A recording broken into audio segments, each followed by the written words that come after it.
I am writing this because the men who ordered our silence have been dust for decades, and the maps they burned can no longer erase what I saw.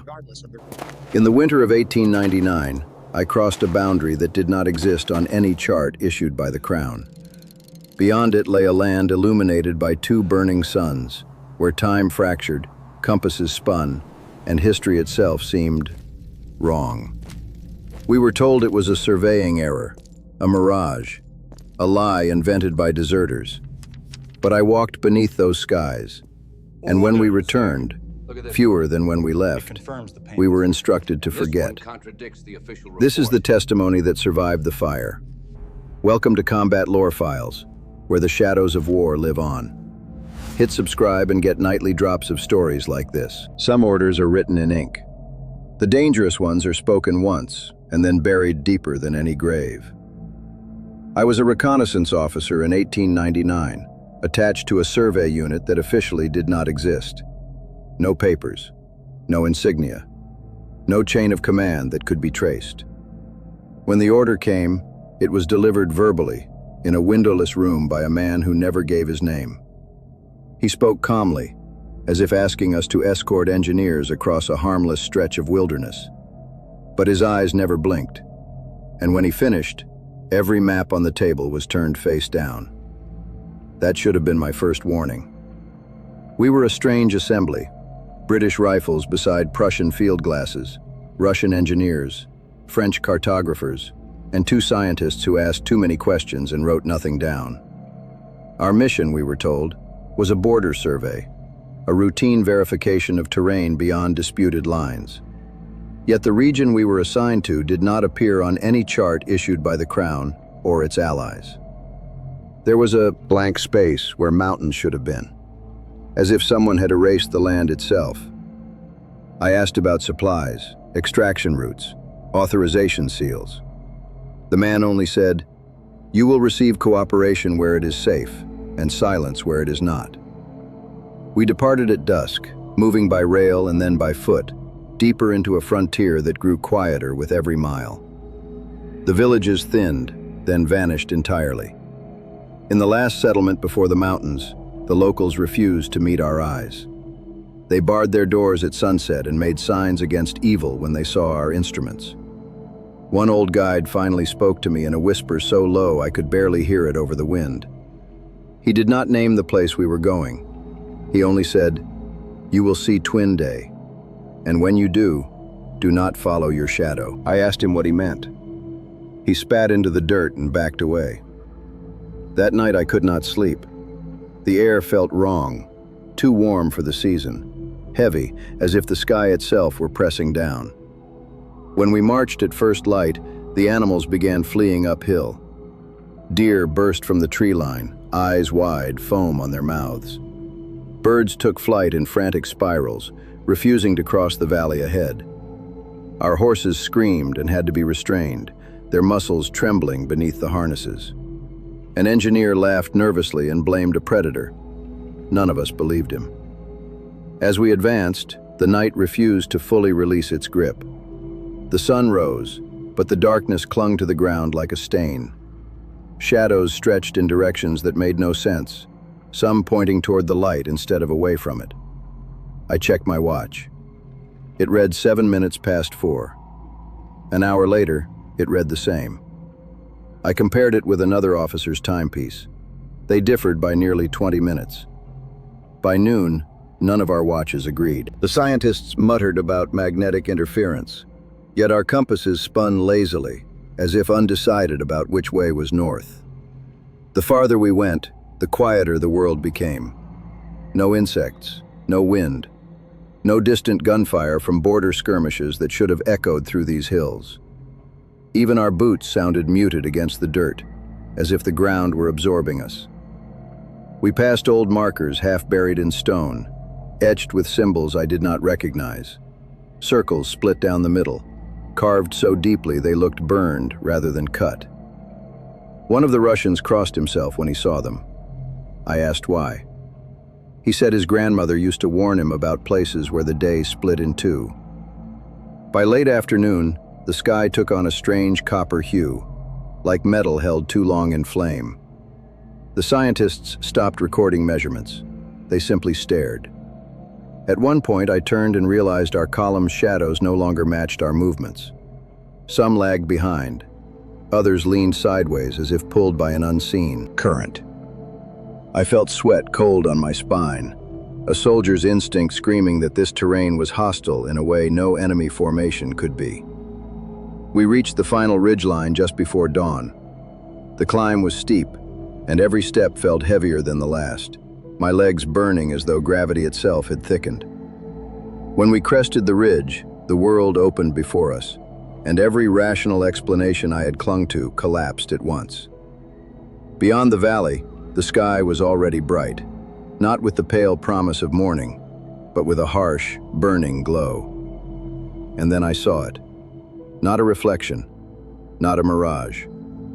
Rising alongside the familiar sun was another, duller, redder, swollen like an infected wound in the sky.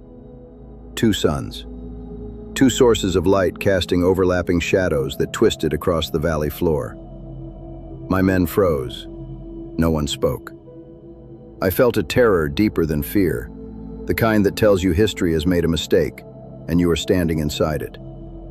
We crossed the final ridgeline at dawn, and saw a second sun, rising where no sun should be. Nothing in my training prepared me for what lay beneath that ridgeline.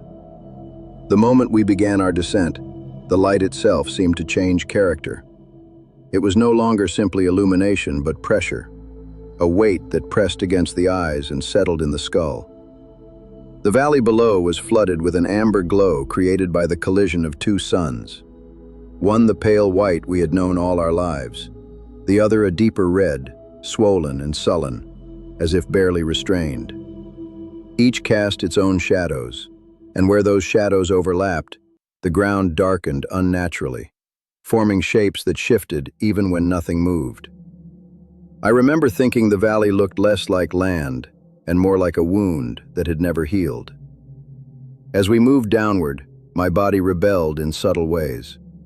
The slope should have been easy, yet my steps misjudged distance. My foot would fall sooner than expected, or hang suspended a heartbeat too long before touching earth. It was not dizziness. It was as if gravity itself was uneven, stronger in some places, weak in others. One of the engineers stumbled forward and laughed in embarrassment, but the sound carried far too long, echoing across the valley walls until it returned to us distorted, stretched, wrong. The men exchanged glances. No one laughed twice. Our lead scientist, a thin man with trembling hands, insisted it was an atmospheric phenomenon. He spoke rapidly, using terms like refraction and particulate distortion, explaining how rare conditions could bend light and alter perception. His voice was steady, but his eyes never left the sky. He repeated himself often, as if trying to convince his own thoughts to stay aligned. The locals had called this place the Split Sky, and for the first time I understood why. As we descended further, the silence deepened, broken only by the crunch of stone and the distant drip of water we could never locate. When one man spoke, his words traveled unnaturally far, bouncing off unseen surfaces and returning altered, as if the valley itself were listening and answering in fragments. At one point I whispered an order, barely louder than breath, and heard it echo back moments later from a direction we had already passed. That was when I remembered the old man's warning from the village, the way his eyes had clouded as he spoke. When the sky doubles, the dead remember. I had dismissed it then as superstition born of isolation. Now the words lodged in my mind like a splinter. The valley floor was littered with stone formations that looked deliberately arranged. Pillars, broken rings, shallow depressions worn smooth as if by countless hands. These were not ruins in any familiar sense. There were no walls, no dwellings, no signs of habitation. Yet the arrangement felt intentional, like a battlefield prepared long before any army arrived. The red sun hung lower than the white one, its light pulsing faintly. And with every pulse, I felt a pressure behind my eyes, accompanied by fleeting images I could not place. Rows of men marching, banners snapping in winds I could not feel. the distant thunder of guns that did not exist yet. I shook my head hard, blaming exhaustion, altitude, anything rational. We halted briefly to rest, though none of us truly relaxed. The animals we had brought refused to drink, their muzzles hovering above the water before jerking away in panic. One horse collapsed without warning, legs folding beneath it as if the ground had suddenly lost its solidity. When we tried to lift it, its body felt heavier than it should have, dense beyond reason, and we were forced to leave it behind. The scientists argued in low voices, their instruments offering no agreement. One gauge spun wildly, another lay dead and unresponsive, while a third recorded readings that contradicted everything we understood about temperature and pressure. The valley seemed to operate by rules adjacent to our own, close enough to deceive, but distant enough to betray us. The deeper we went, the more I became aware of a sensation like being observed, not watched by eyes, but noticed, acknowledged, as if the land itself had registered our arrival. I found myself thinking of wars I had studied, conflicts long concluded, their casualties reduced to numbers on paper. Yet here, surrounded by impossible light and warped silence, those histories felt close, restless, unfinished. The amber glow intensified as we reached the central basin, and for a brief moment, the two shadows cast by my body separated, pulling in opposite directions. I stood frozen, afraid that if I moved too quickly, one of them would remain behind. As we resumed our march, a low vibration passed through the ground. Not a tremor, but a resonance, like the distant roll of artillery heard through layers of earth. The scientists fell silent. Even the most skeptical among us sensed it then. This place was not indifferent to us. It was responding. As we descended further into the valley, the land began reacting, not to our footstep, but to our presence. I learned quickly that the valley did not reveal itself all at once. It worked inward, slipping past the eyes and settling somewhere behind thought. The first sign was not terror, but confusion. One of the younger soldiers asked me why our uniforms had changed. He stared at his sleeves as if seeing them for the first time, fingers tracing insignia that had not been there the night before. When I told him nothing was different, he frowned and said, with complete certainty, that he had worn those markings during a winter campaign 20 years earlier. He was barely 19. As we pushed deeper, memory itself began to fray. Men spoke of places none of us had visited, trenches filled with freezing mud, jungles thick with rot, deserts glowing under bombardment skies. They described smells of cordite and blood, shouted commands in languages they did not know the day before. One engineer woke screaming, clutching his chest, convinced he had died once already and been sent back by mistake. Scientists tried to document it, but even their notes refused to stay consistent. Pages filled overnight with unfamiliar handwriting, dates scratched out and replaced with others that made no sense. I experienced it too, though I resisted admitting it. I would catch myself recalling a battlefield I had never seen, standing beside men whose faces blurred the longer I tried to focus on them. The memories felt old, worn smooth by repetition, yet they carried an emotional weight that left my hands shaking. We halted frequently, less from exhaustion than from the growing unease that followed us like a second shadow. The valley seemed quieter now, but not empty. It was the silence of a listening room. Sound still traveled too far, but it returned, changed, layered with faint undertones that resembled distant voices speaking out of sync. One night, while on watch, I heard my name carried on the air. Not shouted, not whispered. Spoken plainly, from somewhere behind the rocks. I turned, rifle raised, finding nothing but stone and amber light. When I returned to camp, my relief curdled into dread. Half the men were awake, sitting upright, eyes fixed on nothing. They spoke softly among themselves, exchanging details of battles centuries apart, correcting each other with the familiarity of veterans. One described a charge that would not occur for decades. Another argued tactics from a war that had not yet been named. By morning, one man was missing. His bedroll lay untouched. His boots stood neatly side by side, as if he had stepped out of them and walked away barefoot. We searched the surrounding area, calling his name until our voices echoed back, warped and hollow. No tracks led away, no sign of struggle. It was as if the valley had simply removed him from the count. The lead scientist insisted on coincidence, on stress-induced hysteria, but his voice cracked when he spoke. He no longer argued with the locals' words when they resurfaced in conversation. He avoided meeting my eyes when I reminded him of the warning about the dead remembering. Wounds began appearing without cause. A soldier woke with a band of bruises around his arm, perfectly shaped like the grip of a long-gone weapon. Another bled from an old scar he claimed to have earned in a siege 50 years earlier. The strangest part was how natural it all began to feel. The valley pressed familiarity onto us, smoothing fear into resignation, convincing us that this was how things had always been. I fought it by writing, forcing my thoughts onto paper, anchoring myself in dates and names I knew to be true.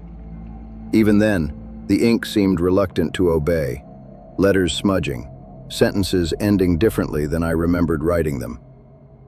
That afternoon we encountered the stone formations again, this time arranged in lines that resembled troop deployments. From above, the pattern would have been unmistakable. The red sun pulsed, and with each pulse the air grew thicker, heavier, as if history itself were condensing around us. I felt a sudden certainty that we were no longer explorers. We were being catalogued, sorted. The valley was not attacking. It was deciding what belonged. When another man vanished before dusk, taken between one step and the next, no cry, no sound, the remaining soldiers broke. We argued about retreat, about abandoning equipment, about firing signal flares despite orders. None of it mattered. The land did not respond to our plans. It responded to who we were, and perhaps who we had been before we ever arrived. As night approached, the shadows lengthened again, pulling away from us like living things, and I understood with sick clarity that memory here was not passive.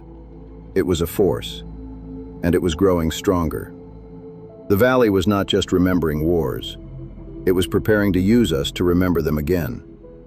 As we pressed onward toward the heart of the basin, I realized the land was no longer content with observation. It had begun to choose. The first proof that the valley had intent came not as movement, but as design. As we advanced toward the basin's center, the scattered stone formations resolved into something unmistakably deliberate. From ground level, they appeared chaotic, but when we climbed a low rise to survey the terrain, the arrangement struck us with collective dread. The stones were aligned in arcs and angles too precise to be natural, forming corridors that guided the eye and the body forward, whether one wished to follow or not. They were neither ancient ruins nor modern construction. There were no chisel marks, no erosion patterns consistent with age, yet the surfaces bore a smoothness that suggested long use, as if countless hands had passed over them across centuries that did not belong to one timeline. The amber light revealed shallow engravings along the stone faces, symbols at first glance meaningless, until recognition crept in like a sickness. They were not runes or tribal marks. They were unit designations, battalion numbers, regimental insignia. Some were familiar from our own era. Others I recognized only from books, campaigns fought generations ago. And a few bore markings I had never seen before, combinations of letters and numbers that felt unfinished, as if waiting for a war yet to be named. The scientists reacted first, their earlier bravado collapsing into frantic calculation. They argued in hushed tones, debating temporal convergence, layered realities, the possibility that the valley existed outside linear time. They spoke of echo zones, places where events left imprints strong enough to overlap. I listened, but my attention kept returning to the stones themselves. Their spacing matched infantry intervals. The curved formations resembled artillery placements. The depressions in the ground were the exact size and shape of mass graves I had seen after border conflicts, hastily covered, never truly hidden. The valley was not random, it was rehearsed. As we moved among the structures, sound changed again. Our footsteps produced faint metallic reverberations, as if striking hollow ground beneath solid stone. One soldier tapped a pillar with his rifle butt. The noise rang out like a distant bell, low and resonant, and did not fade so much as sink into the air. Every man stiffened. The red sun pulsed overhead, and with it came a pressure wave that passed through my chest, not painful but deeply unsettling, like the sensation before an explosion when the world draws breath. We found inscriptions etched deeper into the stone near the central ring. Dates appeared among the symbols. Some were centuries old. Others matched recent campaigns. One, carved clean and sharp, bore a year that had not yet arrived. I traced it with my glove, my hand trembling despite the warmth. The scientist beside me whispered that the stone showed no sign of weathering, as if it had been carved moments ago. The implications settled heavily among us. This place was not preserving the past. It was accommodating the future. A low hum began to rise, almost imperceptible at first, vibrating through boots and bone alike. The animals reacted immediately, pulling against their tethers, eyes rolling white. One broke free and fled between the stones, vanishing from sight without a sound. We did not follow. The hum intensified as the light shifted. The white sun dipped lower, while the red one seemed to swell, its glow deepening until the shadows cast by the structures stretched and bent, overlapping in impossible ways. I became aware of movement at the edges of my vision. Not shapes, but absences, gaps where the light behaved differently. When I tried to focus on them, they slipped away. The men grew restless, speaking less, breathing more heavily. Some removed their helmets, rubbing their temples as if fighting a headache. None of us wanted to admit what we were sensing, that we were not alone here, and had not been for a very long time. At the heart of the formation stood a circular platform, slightly elevated, its surface etched with intersecting lines that mirrored the arrangement of stones across the valley. It felt like a focal point, a place of assembly. I stepped onto it despite every instinct screaming otherwise. The air there was colder, sharper, and with it came a sudden flood of impressions. Marching feet, shouted orders, the crack of rifles, the roar of guns that shook the sky. I smelled smoke that was not present, felt heat that did not touch my skin. I staggered back, heart racing, realizing the platform was not showing me visions. It was replaying them. The valley was not haunted. It was operational. As the light dimmed unevenly, the hum dropped into a deeper register, and the ground beneath the platform responded with a faint tremor. From somewhere below the stone, something shifted, not upward, but awake. The scientists fell silent, their theories evaporating in the face of what could no longer be explained away. The red sun flickered, and for the first time since our arrival, true darkness crept into the spaces between shadows. Not night, but something heavier, thicker, filling the gaps like ink in water. I understood then that the structures were not remnants, they were components. And whatever they were built to hold, to remember, or to summon, was no longer dormant. As the last light of the white sun slipped behind the valley walls, the stones seemed to lean inward, and I knew with absolute certainty that the valley had finished observing us. It had moved on to the next phase. Night did not fall so much as it crept sideways into the valley, seeping between the stones and pooling where the amber light could not reach. When the white sun vanished behind the ridgeline, the red one remained, swollen and dim, casting a sickly glow that never fully surrendered to darkness. It was a false night, neither day nor evening, a suspended state that robbed us of rhythm and rest. The air cooled abruptly, carrying with it a metallic scent that clung to the back of the throat. Our breath fogged, though the temperature should not have allowed it. We formed a defensive perimeter out of habit more than confidence. Rifles outward, backs toward the stone structures that now felt less like shelter and more like witnesses. Sound behaved strangely again. The smallest movement, a boot scraping rock, a sling adjusting on a shoulder, echoed outward and returned layered, multiplied, as if repeated by unseen mouths. The valley answered every noise with an imitation slightly delayed and subtly wrong. No one spoke unless necessary, and when orders were given, they were whispered, despite the futility of it.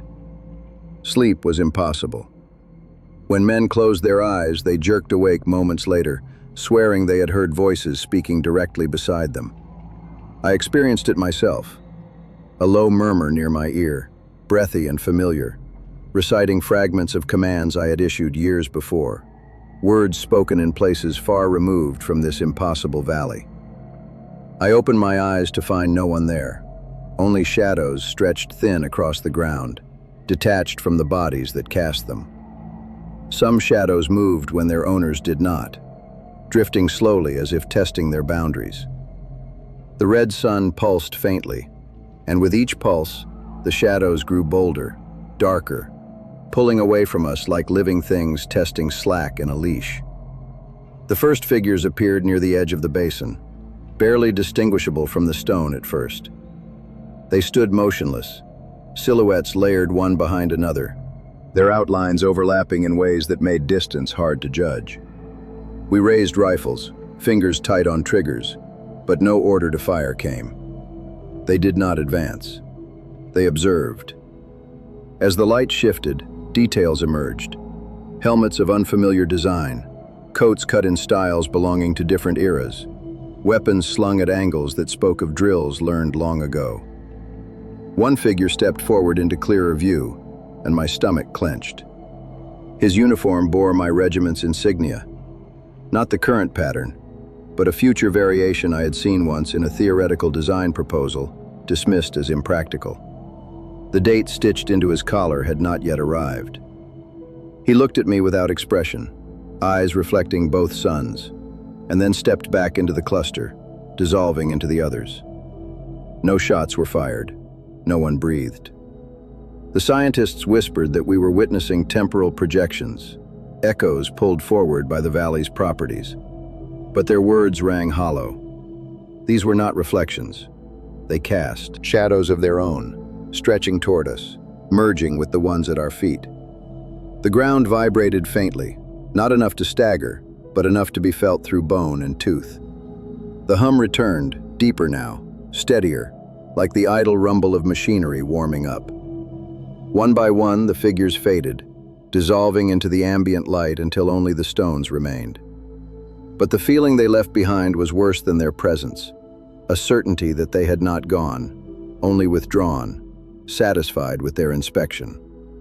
Sometime during that false night, we realized our numbers had changed.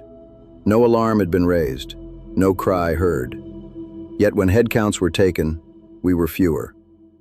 A man assigned to the southern watch position was gone, his rifle propped neatly against a stone, his pack undisturbed. It was as if he had been removed with care, excised without violence. The red sun dimmed further, and for a moment we thought true night might finally arrive. It did not. Instead, the valley settled into a stagnant twilight that stretched endlessly, mocking our need for rest and order. Fatigue gnawed at us, but deeper than that was the erosion of certainty. Time had lost its authority. Watches were useless. Men argued over how long we had been in the valley, their estimates differing wildly, hours, days, weeks. None could be proven or dismissed. I found myself struggling to recall the faces of those who had vanished, their features blurring as if deliberately erased. The stones seemed closer now, though I knew they had not moved. The central platform radiated a subtle warmth, pulsing in rhythm with the hum beneath the ground. I realized then that the valley was not waiting for something to happen. It was maintaining a condition, holding us in suspension while it prepared whatever came next. When the first hint of dawn appeared, a pale smear of light that did not correspond to either sun, I felt no relief, only dread. Because as the light strengthened, it revealed fresh impressions in the dust between the stones, formations where nothing had stood before, aligned as if troops had assembled overnight and departed without leaving bodies behind. At dawn, if it could be called that, half our unit was gone, and somewhere beyond the valley walls, command finally chose to break its silence. The message arrived without sound. A scrap of paper lay on the central platform where none had been before, its edges unburned, its surface clean despite the dust and grit coating everything else. No runner, no signal flare, no explanation. One moment the stone was bare, the next it was not. I approached alone, rifle lowered but ready, every sense straining for movement that never came. The paper bore no seal, no crest, only a block of text written in a precise, unfamiliar hand. It confirmed what we had begun to suspect and feared to voice. This expedition had never been about borders or surveys. It was an assessment, a verification of containment failure. The valley, according to the message, had appeared before, briefly, unpredictably, always near regions scarred by mass conflict. Records existed, scattered across empires, buried in archives, mislabeled as cartographic errors, mass hallucinations, or mutinies. No single nation claimed ownership of the knowledge. They shared it reluctantly, exchanging silence for silence. This place, we were told, functioned as a convergence, a reservoir where the residue of war accumulated, where the intensity of human conflict impressed itself onto the land until geography bent to accommodate it. I felt a cold clarity settle over me as I read. The missing men were not casualties. They were variables. The message instructed us to observe changes in light behavior, temporal coherence, and human cognition. It asked for casualty estimates and noted, with chilling detachment, that loss of personnel was expected. The scientists gathered around as I finished reading, their faces pale, stripped of pretense. One demanded to know why we had not been told sooner. Another laughed weakly, the sound cracking halfway through, as if humor had lost its meaning here. No answer came. The paper ended with a single directive: determine whether the valley remained dormant. I looked out across the basin at the stones, the warped shadows, the lingering twilight. Dormant was not the word I would have chosen. We began to piece together the implications. The structures were not monuments. They were mechanisms. The alignment of stones, the platform, the pulsing resonance beneath our feet, all of it suggested regulation, not decay. This place was designed to absorb something, to store it until conditions were met. And now, for reasons unknown, those conditions were shifting. The red sun brightened slightly, its glow deepening until the air shimmered around it. The hum rose in pitch, steady and insistent, vibrating through the metal of our rifles. The ground responded in kind, a subtle synchronization that made my teeth ache. The scientists theorized that accumulated conflict, recent wars, colonial campaigns, unending skirmishes, had overloaded the valley's capacity. It was no longer containing echoes. It was preparing to discharge them. Men began reporting new sensations: a tightening in the chest, pressure behind the eyes, an urge to march, to assemble, to take positions dictated by nothing they could consciously identify. I felt it too, a pull toward the stone corridors, an instinct to stand where the lines suggested, to become part of the formation the valley seemed to expect. Resisting it required constant effort, like swimming against a current that never tired. We attempted to transmit a signal using our equipment, hoping for confirmation, extraction, anything. The devices failed one by one, batteries draining in minutes, dials spinning uselessly. The valley did not block communication so much as absorb it, swallowing intent before it could escape. The message we had received felt less like a lifeline and more like a final courtesy, an acknowledgement that we were now part of the data set. As the red sun expanded perceptibly, casting longer, darker shadows, The figures from the night before returned, not as observers this time, but as alignments within the stone patterns. Their shapes flickered in and out of clarity, overlapping eras, overlapping uniforms, assembling and dispersing in rehearsed cycles. They did not interact with us directly, yet their presence exerted pressure, herding us toward specific spaces, nudging us into roles we had no desire to fill. One scientist collapsed, clutching his head, screaming that he could hear marching orders echoing from beneath the ground. We dragged him back, but his eyes remained unfocused, lips moving silently, as if reciting commands meant for someone else. I understood then that the valley was not hostile in the way an enemy force is hostile. It did not seek our destruction. It sought completion. The message's final line returned to me with new meaning. Determine whether the valley remained dormant. That question had already been answered by our presence. The red sun flared brighter, its light washing the basin in a deeper crimson, and the hum swelled into a roar that felt like a countdown. The scientists stopped speculating. The soldiers stopped arguing. We all felt it, the shift from observation to execution. The valley was no longer content to hold the remnants of war. It was preparing to release them back into the world, reshaped and multiplied.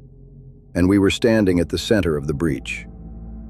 When the ground trembled hard enough to stagger us, and the stones began to realign with grinding precision, I realized the expedition's true purpose had never included our survival. It had been to witness the moment containment failed, and to decide, too late, whether escape was still possible. As the red sun continued to grow, bleeding its light across the sky, we prepared for extraction under conditions no plan had ever accounted for, knowing the valley had already chosen what it intended to give back. The order to withdraw did not come from command. It came from the land itself. The moment the stones began shifting, grinding against one another with the sound of distant artillery being dragged into position, every instinct in my body screamed that whatever window had once existed was closing. The red sun swelled further, its edges blurring as if it were bleeding into the sky, while the white sun hung pale and distant, reduced to a spectator. The hum beneath our feet escalated into a constant vibration that rattled equipment and loosened grit from the valley walls. We did not discuss extraction. We moved because standing still felt like surrender. Our formation broke down almost immediately. Peld had used hours earlier, no longer aligned. The stone corridors curved subtly, guiding us away from the ridgeline we had descended from. Gravity shifted again, uneven and treacherous, pulling some men forward while pinning others in place as if the ground itself had hands. One soldier aged before my eyes, his hair turning white as he stumbled, his skin sagging as decades seemed to settle onto him in seconds. He collapsed without a sound, too heavy to lift, his body dense and unyielding like stone. We left him because the valley made it impossible not to. The figures returned in force this time, no longer distant silhouettes but interwoven with the environment itself. They appeared between stones, along ridgelines, within overlapping shadows, marching in formations that intersected with our path without acknowledging us. Some passed straight through our ranks, their presence cold and electric, leaving behind a tingling numbness that crawled across skin and bone.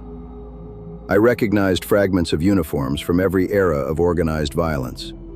Ancient breastplates beside modern rifles, banners beside bayonets, all moving with the same purpose, the same drilled precision. They were not ghosts. They were rehearsals. As the ground convulsed, the central platform emitted a sharp crack, splitting along its etched lines. A column of distorted light rose from the fracture, neither red nor white, but something between, shimmering with layered images, trenches, charging lines, burning cities, stacked atop one another in rapid succession. The scientists shouted that the valley was venting accumulated memory, that this was a release cycle, but their words were nearly drowned out by the roar of resonance that now filled the basin. Time unraveled completely. Men shouted warnings that arrived too late or too early. Some ran only to find themselves back where they had started, the terrain looping in on itself. I felt my own body resisting movement, my muscles responding sluggishly, as if burdened by lives I had never lived. For a terrifying moment, I knew with certainty that if I stopped, if I stood still long enough, the valley would fix me in place, and I would become another marker, another component of its structure.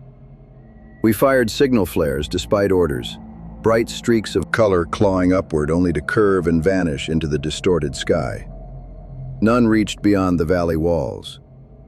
The red sun pulsed violently, its light strobing, and with each pulse, the figures seemed to solidify, their forms sharpening, their formations tightening. They were no longer content to observe or align. They were synchronizing. The route out revealed itself suddenly, not as a clear path, but as a thinning of pressure, a place where the pull weakened just enough to allow passage. I shouted for the remaining men to follow, forcing my legs to move through resistance that felt like wading through deep water. Behind us, the stones locked into new positions with finality, sealing corridors, cutting off options. We ran under two suns that no longer obeyed the sky, their light colliding overhead as if the heavens themselves were tearing along a seam. One by one, men fell away, not always collapsing, sometimes simply slipping sideways into shadows that closed behind them without sound. No screams, no struggle, just absence. When we reached the ridgeline, the ground heaved violently, throwing us forward. I turned in time to see the valley contract. The red sun began to collapse inward, its surface folding, compressing, drawing light and shadow into itself like a wound being sutured by invisible hands. The figures dissolved into the light, their formations breaking apart as the mechanism completed its cycle. With a final thunderous crack that I felt in my chest more than heard, the second sun imploded, releasing a shockwave that knocked us flat. When I looked again, the valley was gone.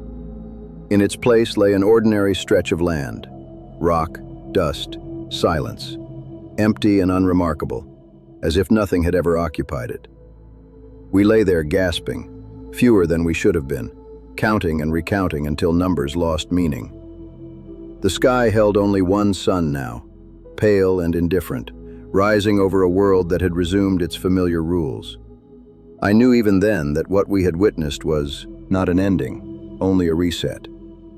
As we staggered away from the ridgeline, the ground behind us settled, erasing the last traces of disturbance.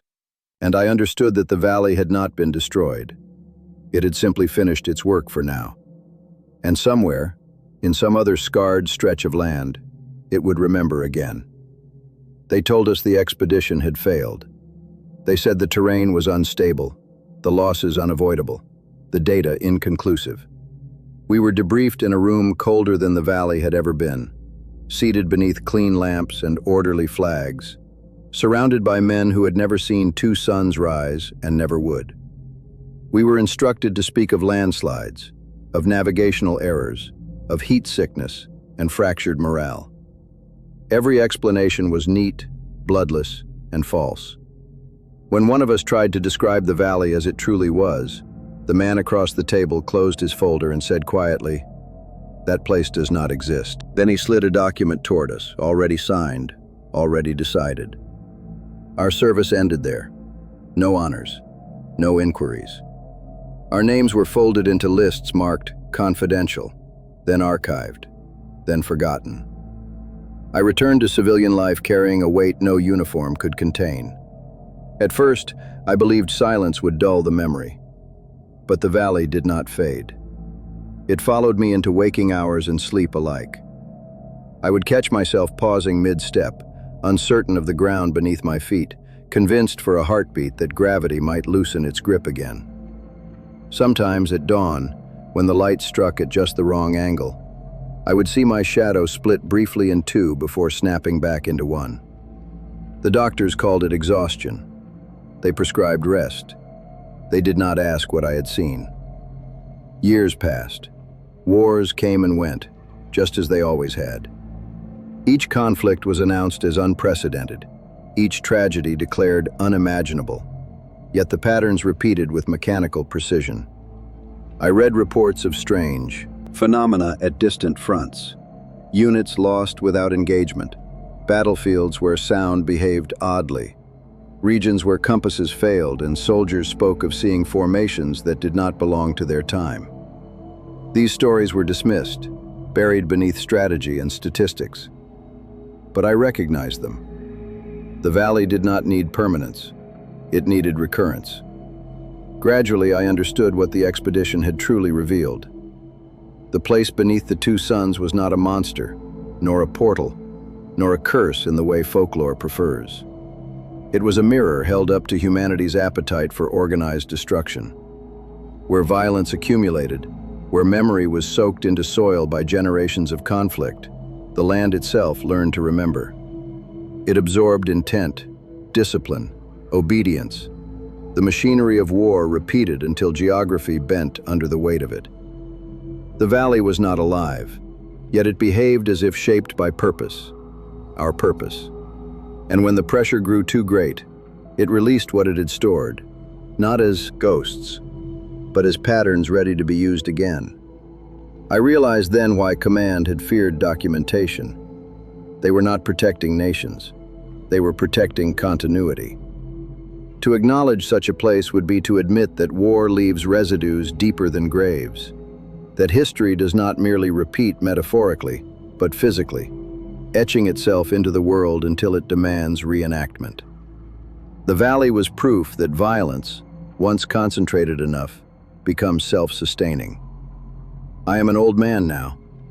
The empires that sent us there have fractured or renamed themselves, yet their successors still march under new banners, convinced of their uniqueness. I write this not because I believe it will stop anything, but because silence is how the valley thrives. Legends began to circulate years after our return, stories told by shepherds and travelers of lands where daylight lingered too long, where shadows behaved strangely, where soldiers felt compelled to stand in formation without knowing why. These tales were laughed at, romanticized, or ignored just as ours had been. That is how warnings survive when truth cannot. The valley will appear again. It always will. Not in the same place, not under the same sky, but wherever conflict is fed long enough to teach the land our habits. If you ever hear of a region removed from maps, of orders given without seals, of skies that do not behave as they should, remember this. War does not end when the guns fall silent. It sinks into the ground. It waits. And when the conditions are right, it rises again, asking only that we step into familiar positions and pretend we have never been there before. That is why this story became a warning, and why, if you ever see two suns rise where one should be, you must turn back. Not because the land is evil, but because it remembers us too well. This story is inspired by documented wartime reports, blended with folklore, and dramatized for narrative purposes.